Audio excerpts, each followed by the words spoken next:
Welcome to the Suburban Wellness Group podcast, where we discuss hot health topics such as heart health, diabetes, hormones, and more, and where we have special industry guests. Please follow our podcast wherever you listen. And for more information, you can always reach us at suburbanwellnessgroup.com or call us at 973-483-2277. Thank you.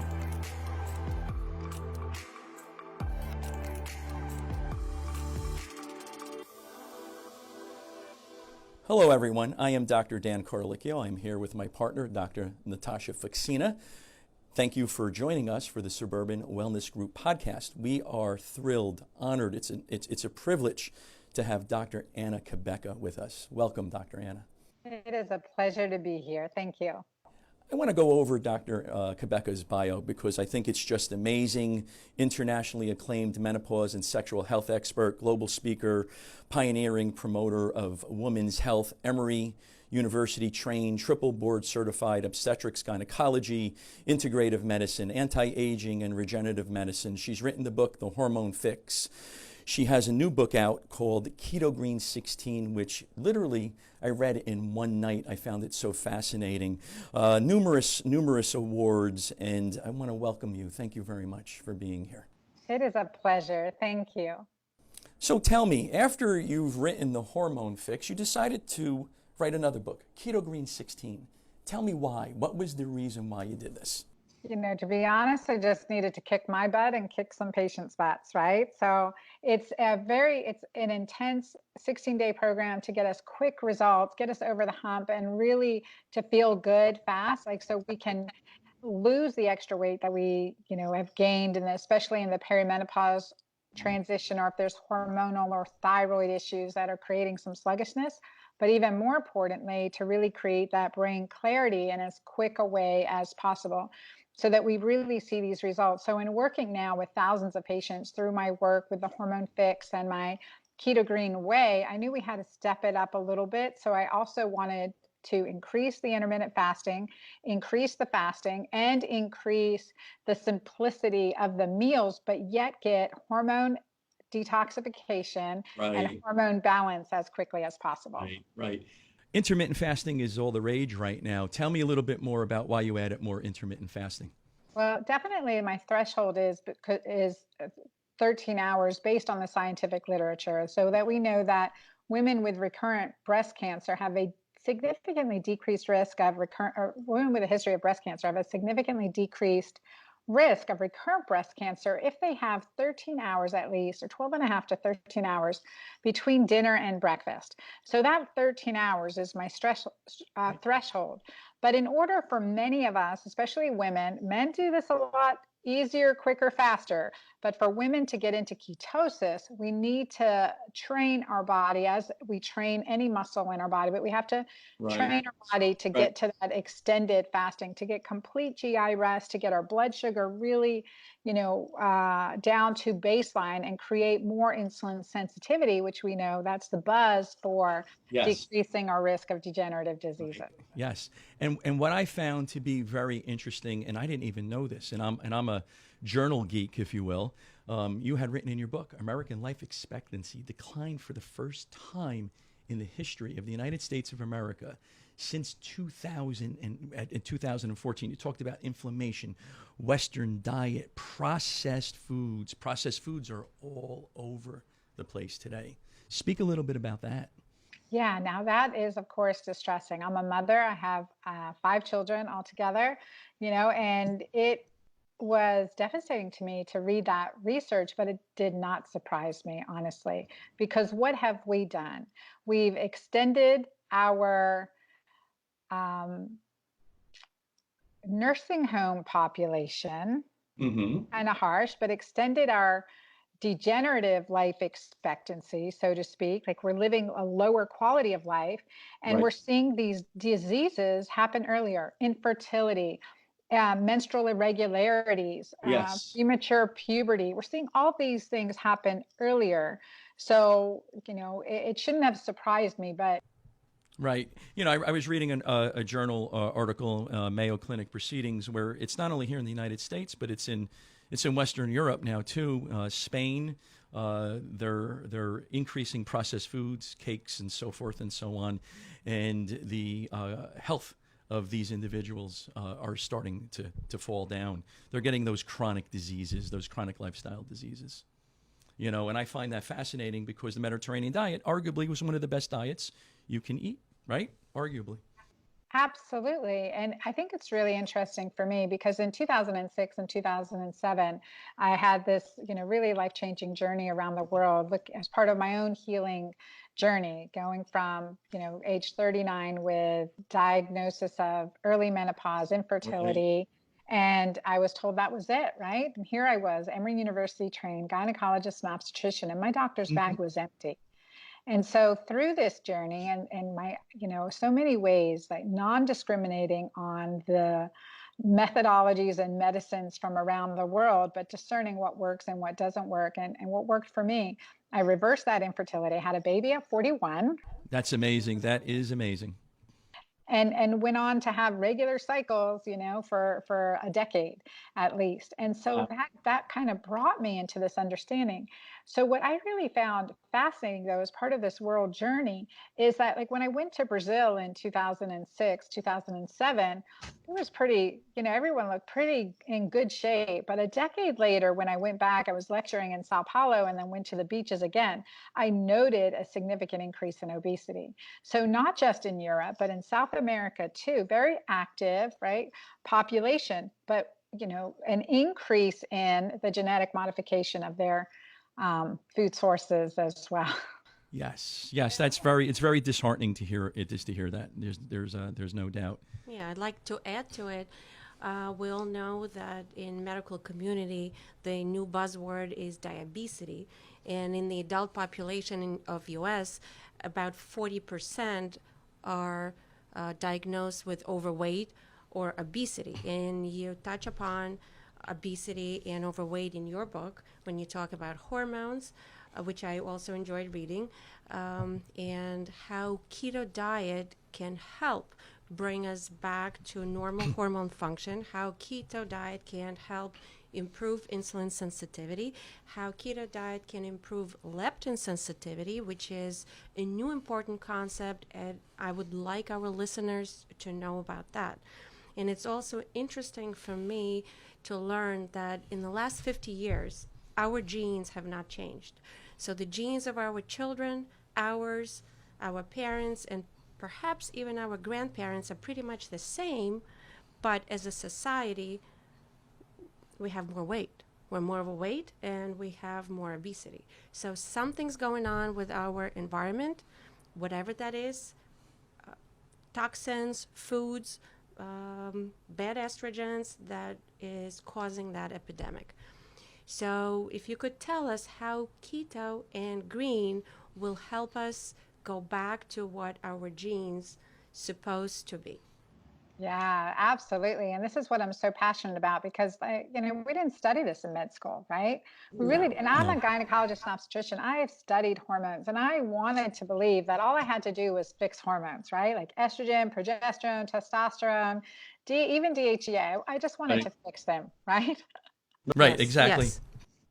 But it turns out that these are not the major hormones that we need to be fixing. If we want to look at, and this is how you guys think, this is how I think, it's like, what's the underlying reason for the imbalance to begin with?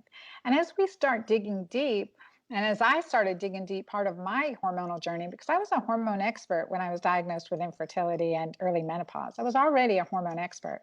But my hormones were numerically dialed in, with supplementation at that point. But that was not it. What I needed to fix, and what each and everyone listening needs to fix, is insulin. We need to become more insulin sensitive, not insulin resistant, is where that diabetes I agree comes with from. that. I agree with that. Yes. And then cortisol, our stress hormone. For me, it was PTSD that put me into this, infertility state that shot me down to, depleted my body and created this chronic under the surface, just like the ocean can be calm on the surface, under the surface, there's a lot going on. Right. That's Right. Right. What other hormones do you think? And what other you thinking? What other hormones besides those that you like to help regulate? In Keto Green 16, I really talk about 11 key hormones, but my favorite hormone is oxytocin. Oxytocin, I remember that from the book, yes. It is absolutely my favorite. That is the hormone that we live for. Tell me more about oxytocin. Well, many women are exposed to, every one of us, women, men, we have oxytocin running through us, but we're actually exposed to exogenous or oxytocin when we're in labor. Pitocin is IV oxytocin. Yes. And that helps us induce labor a little bit quicker, right? And we give that IV. And so when we are under trauma or when cortisol is high or it's suppressed, oxytocin's down too. So cortisol and oxytocin have this love-hate relationship. And I'm a boxer, so I like to think of in the ring. I know I don't look like it. Oxytocin and cortisol, right? They're battling each other. When oxytocin goes up, cortisol goes down. When cortisol goes up, oxytocin goes down. And then when cortisol is suppressed, like with PTSD, chronic elevated stress, or adrenal burnout, then you have this dangerous situation where cortisol and oxytocin are both low.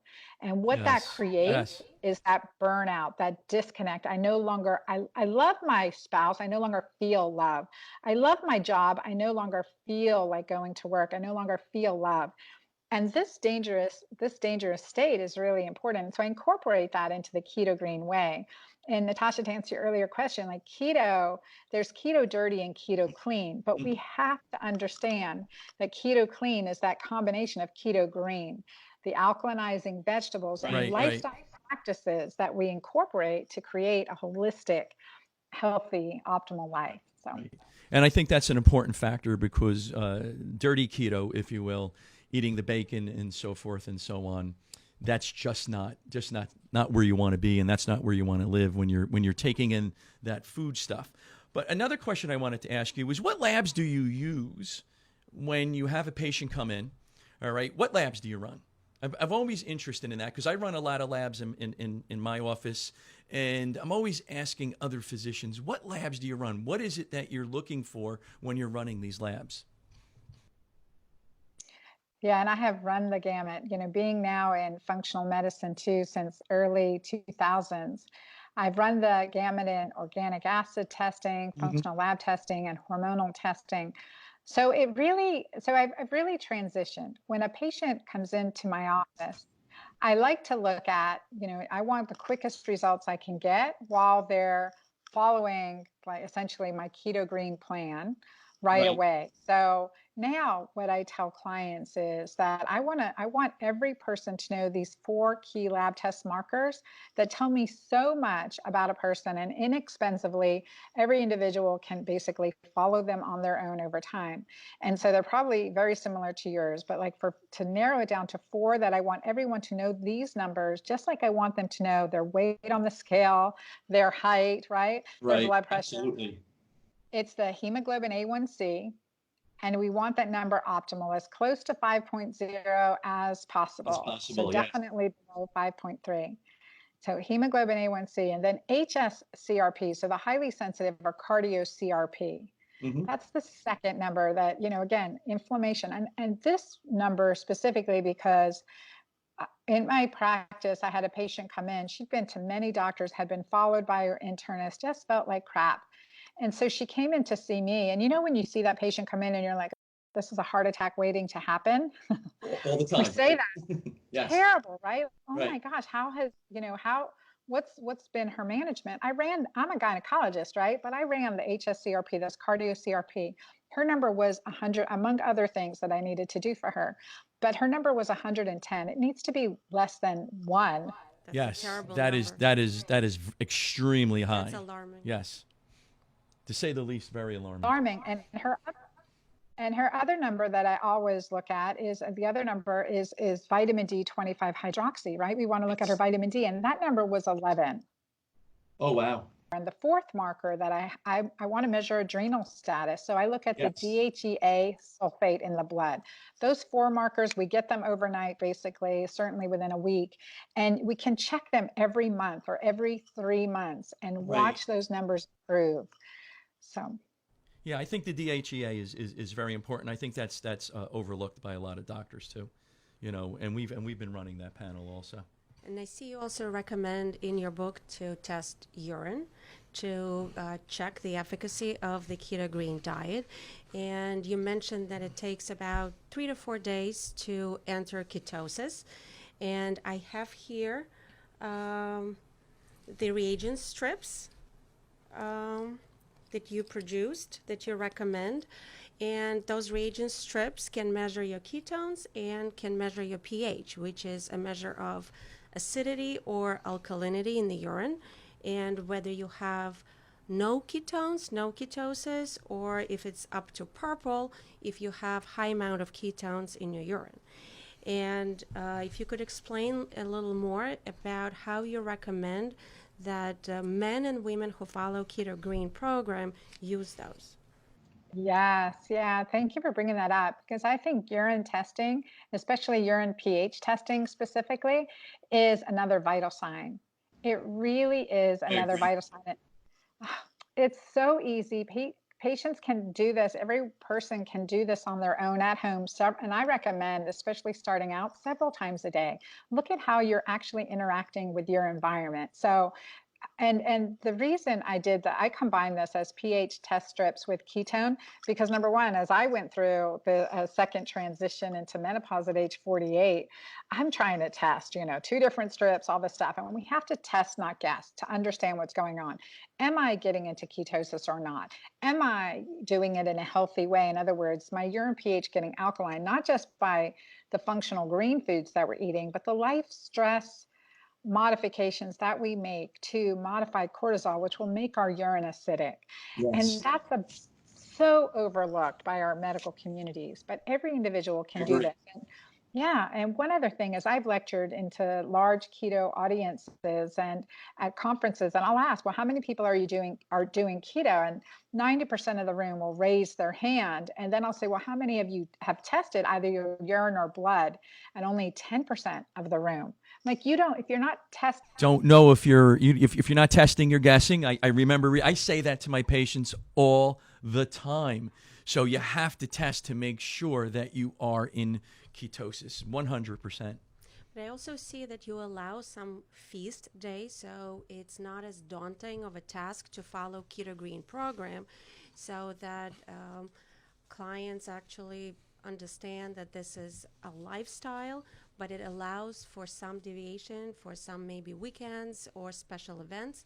So what do you recommend as a feast day, and how quickly they will go back into ketosis after deviating from Keto Green?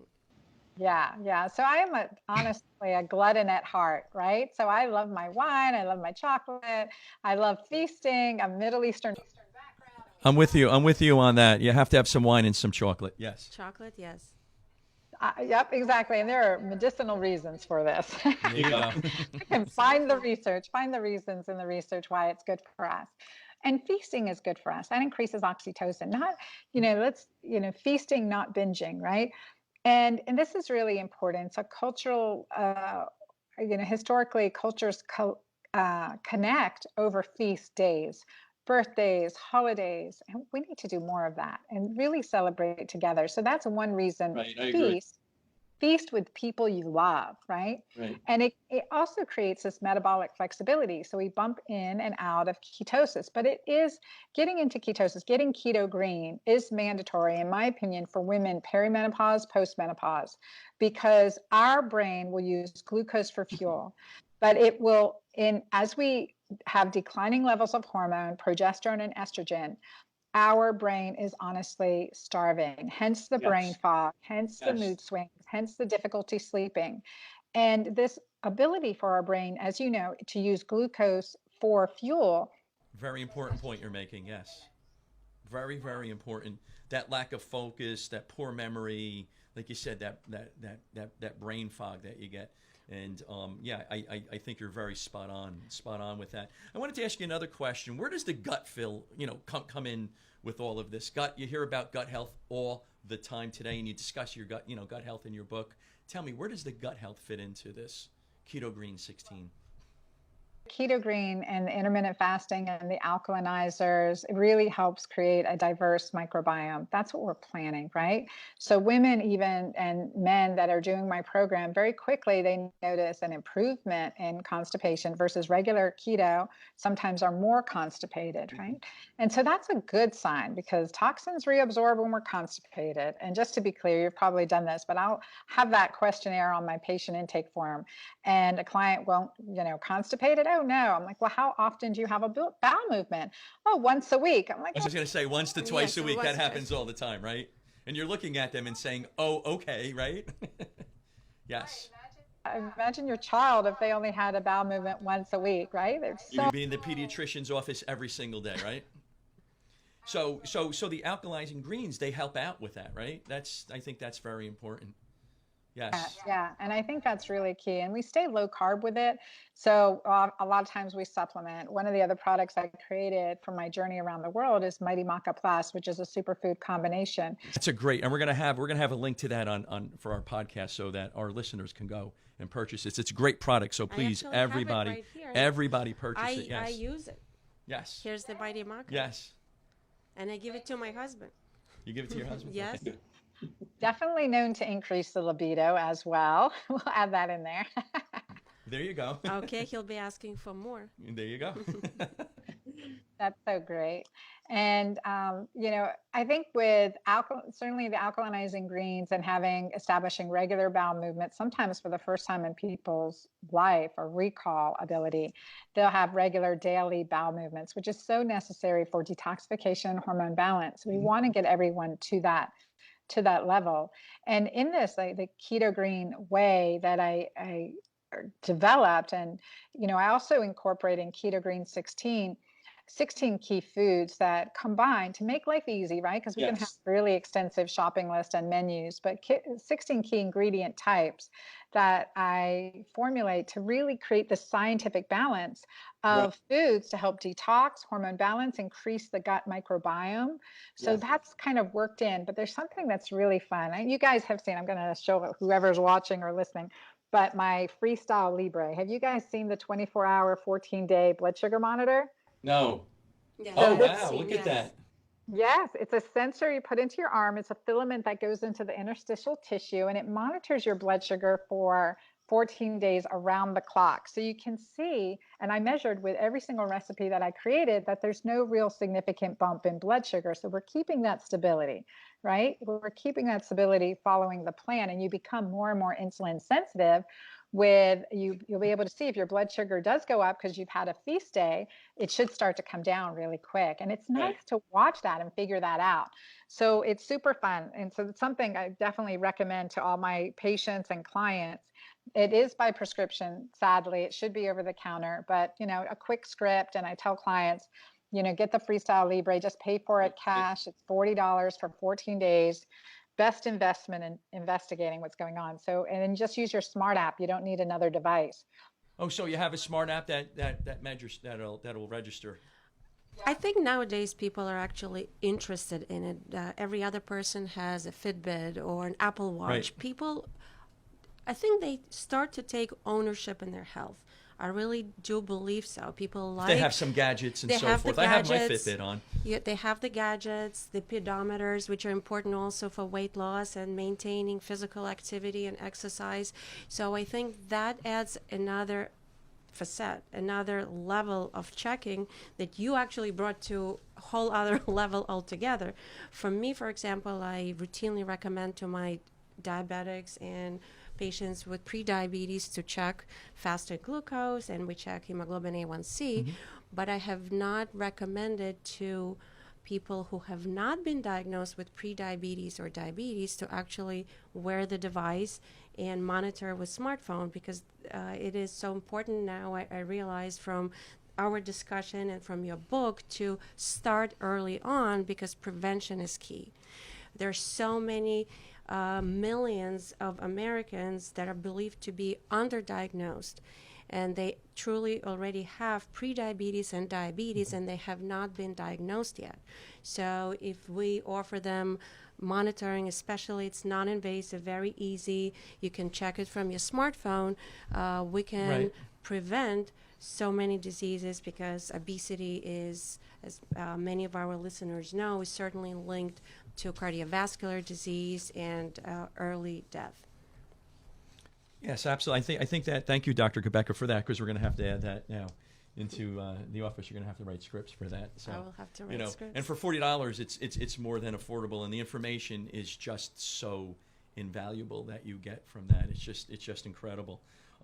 So tell me a little bit about 16 days. You talk about 16 days. Why 16 days? Sweet 16, right? Sweet 16, right? We're going to have that party, right? It's definitely a good number, but there's a lot of research looking at 16-hour intermittent fasting as really beneficial. And I think about this, as physicians, we've always told our patients, if we're doing fasting labs, that they need 12 hours between dinner and breakfast, right? Dinner and labs.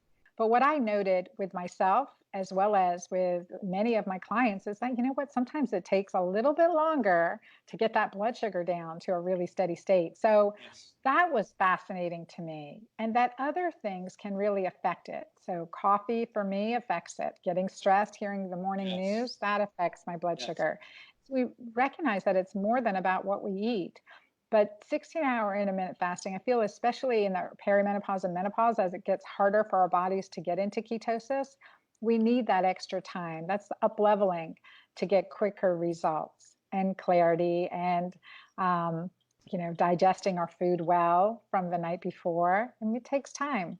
And that plus 16 days, there's good research to show in 16 days, we can make significant changes. And in fact, Yes, and in fact, we've done some clinical test groups doing my Keto Green program for 16 days.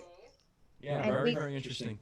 Yes, and we've seen over a 50% decline in symptoms, with as much as anywhere between, we'll see 12 to 14 pound weight loss in 16 days. Now, this is your over 50 population. I'm not looking at 20 and 30-year-old athletes. Where that's an easy situation at that point. For those of us that are in that age group, it's a little bit more difficult, if you will, to get that. And with this Keto Green 16, that's phenomenal. If you can get 50% of any type of modality to help out a patient, that is absolutely significant. That's fantastic. Yes, thank you. So drinking MCT oil that you recommend, does that count as the first meal with coffee, or that does not count?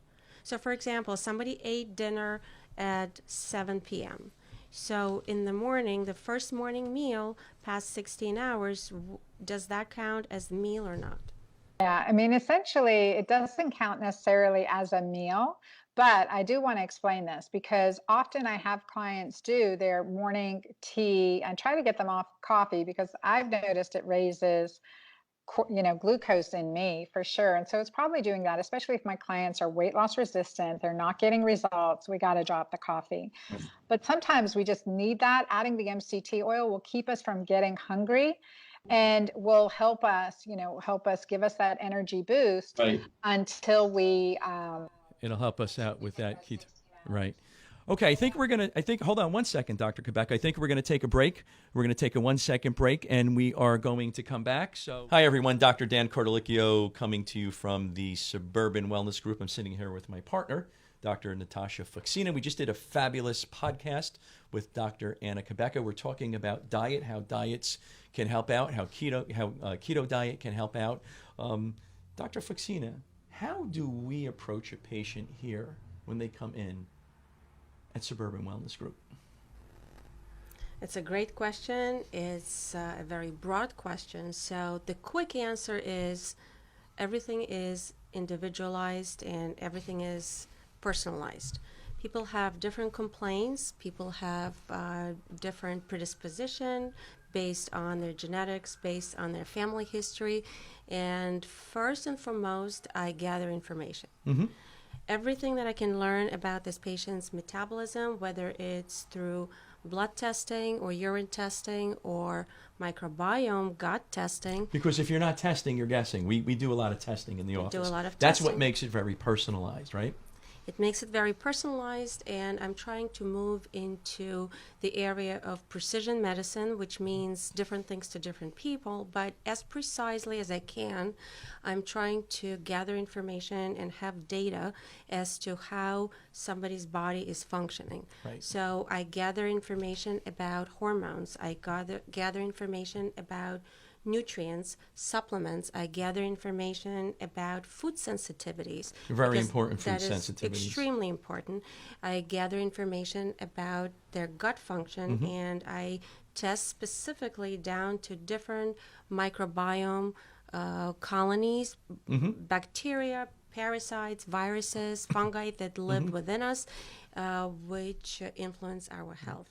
So what you're saying is what we're doing here is we get the patient in, we get as much information from them as we possibly can, and then from there we do our exam, and then we get this blood testing done. And this lab testing really helps out a lot in order to look at a person's unique biochemistry and unique metabolism so that we can put together that very specific program of care to help out that patient.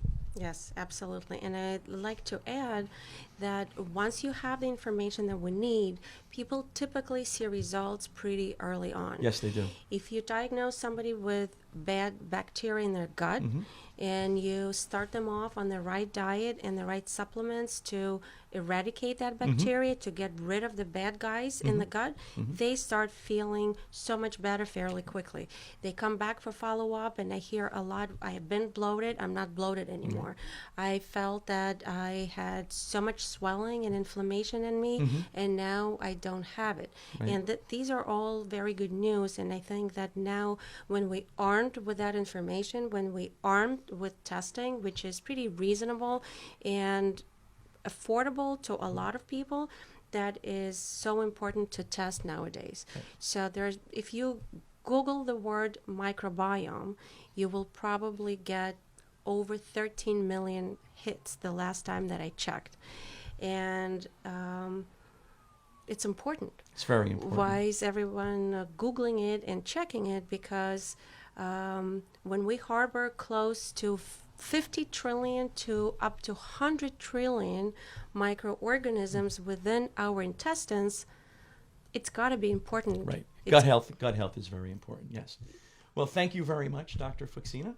And thank you all for listening to us today. If you have any questions, we have a passion to help patients out. Give us a call, 973-483-2277. Thank you very much for listening. Thank you. Okay, welcome back, everybody. Welcome back, Dr. Fuxina. Welcome back, Dr. Cabeca. We're going to continue on with our conversation. Keto Green 16. We were talking about MCT oil before we took our break. So, Dr. Cabeca, tell us a little bit more now about the MCT oil. So medium chain triglycerides are great for appetite control, are great for quick, ketosis to help us boost into ketosis because we're just getting this fat.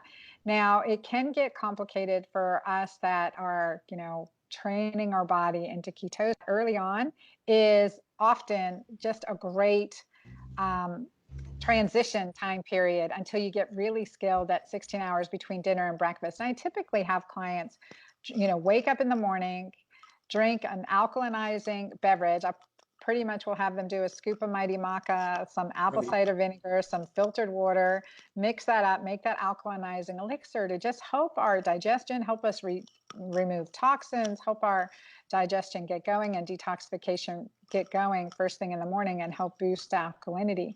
So I typically will have clients do that. And if they are having tea or coffee in the morning, to use some MCT oil and or purified butter or ghee in there to add some, healthy fats that will help with appetite control and also blood sugar stabilization.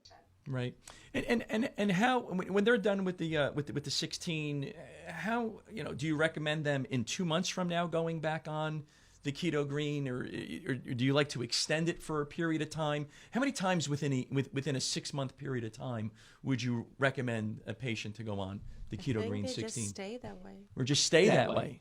Well, I think a lot of times, even after just the 16 days, there needs to be a feast day, right? We have that restriction fatigue. I know we're entering the period of Lent, 40 days right now. I'm like, oh man, by week two, I have restriction fatigue. Right, right, So right, right. So there's that flexibility, and there's something to say in the science about that metabolic flexibility. I note it with myself too, with monitoring my blood sugar continuously now for a year as a non-diabetic. But it helped me really target, and it really helped me target some things that were destructive that I didn't recognize about, or that were influencing even my urine pH and ketone testing. For example, after a strenuous workout, we can test our urine pH and Right, sure. glucose released to sustain us. And I couldn't figure that out till I saw that during my workouts, my blood sugar was going up. High intensity workouts, my blood sugar was going up significantly. That was cool to Right. figure out. Absolutely. And yeah, and if I'm sleepless or stressed, acidic for sure the next morning. And that's important to figure out. So these fine tuning things are really beneficial in our, I call it getting your Nancy Drew on, our self discovery. Right, right, sure. Right. I want to bring in another subject because we also have male listeners, and another hormone that men and women both produce is testosterone. And of course, everyone knows that men produce more testosterone than women. And everyone's concerned with declining levels of testosterone with age, and declining levels of testosterone with obesity, declining levels of testosterone with men with diabetes, obstructive sleep apnea, and many other metabolic disorders. So, how will Keto Green tie into boosting testosterone in men? And perhaps I will make a link to libido and erectile function with it. Yeah, absolutely. We're going to see. Yeah, it's a great question, Natasha. Really, what I see is that an increase in insulin sensitivity very quickly in men, and also this brain clarity. Like I've had male patients come to me, and their, wives usually would bring them in, say, "Okay, you restored my libido. Now my husband needs some help, right?" Right. And they're also feeling like they would say, I'm feeling like I'm losing my edge. I don't have the energy. I need that midday nap. I'm growing older quicker all of a sudden. And so keto green, and that's because insulin resistant is a natural occurrence as we age unless we're Yes. actively fighting against it. Yes. And yes, and this brings in the observation too that yes, men have 10 times as much testosterone, which converts to estrogen. Women rely on ovarian production of estrogen. Men do not rely on gonadal production of testosterone. Right. And so they're going to have more circulating estrogen. So they're not getting that brain fog. Typically, they'll still Right. Right. experience it. So with what I've seen in Keto Green 16, in fact, one of my physician friends who's running Keto Green 16 in her practice had a testimonial of a 56-year-old man who had been doing the program. He lost the 12 pounds in 16 days. But the biggest thing he reported was his energy and his alertness, and he feels like he got his edge back. So what we've been able to see in running lab tests, especially we pretty much will run lab tests, but then a month to 2 months later, we'll look again. We've seen a hemoglobin A1C go down from 6 to 5.4 in 2 months. We typically would not see that, right? That's huge. That's That's huge. huge. And then 100%. when we have this improved insulin sensitivity, we are getting an improved blood flow, cardiovascular output, and that makes a difference. A little secret I give to my men is Mighty Maca Plus, because maca is an adrenal adaptogen. It helps support the adrenals. And it also, maca in and of itself, the combination that I use in Mighty Maca Plus has over 30 superfoods that work really well together. But maca in and of itself is really rich in arginine, which increases, nitric. Nitric Yes. oxide. Nitric oxide production. Yes. Its name as the Peruvian Viagra, really. Yes, it is. Yes, it is. And when guys are feeling better that way, certainly oxytocin comes on board, testosterone increases, their Yes. energy's back, then they're moving more and they Yes. move more quickly. And you Yes. guys have noticed this too. And I really want to encourage women to be more like men in this way, is that when we give a woman something, when you give a man something to do, he's like, okay, I'm doing it to the T, crossing every T, dotting every I, I'm checking my boxes. Women, me particularly, I will say that I'm like, oh, what's the gray zone on here? If I'm standing up, does what I'm eating count? You know, I mean, go Right. on. Sure. So it's Understood. a little bit more challenging for us. Plus, we have this, metabolic. We do, especially as we're getting older, our metabolism is shifting. It's shifting in a really good way, if we can look at it this way, to transition us into a more heightened mental and spiritual awareness and Right. connectivity. We are not destined to get Alzheimer's, obesity, joint pain, etc. We are not. That's a whole different podcast, and I totally agree with you 100%. I know that you have to get going, and I know you're going to go on a TV show right now. So for all of our listeners, please purchase the Keto Green 16. Please purchase Mighty Maca Plus. Great products, great book. Thank you very much, Dr. Cabeca. It's been a pleasure. I think all three of us could probably talk for hours doing this. We're going to try to get you back on in a couple of months so we can set up some more time and we can spend a lot more time discussing and talking and educating people. So it's been an honor and a privilege. Thank you very much. Thank you. Thank you. We'll talk soon. Take care now. Bye-bye.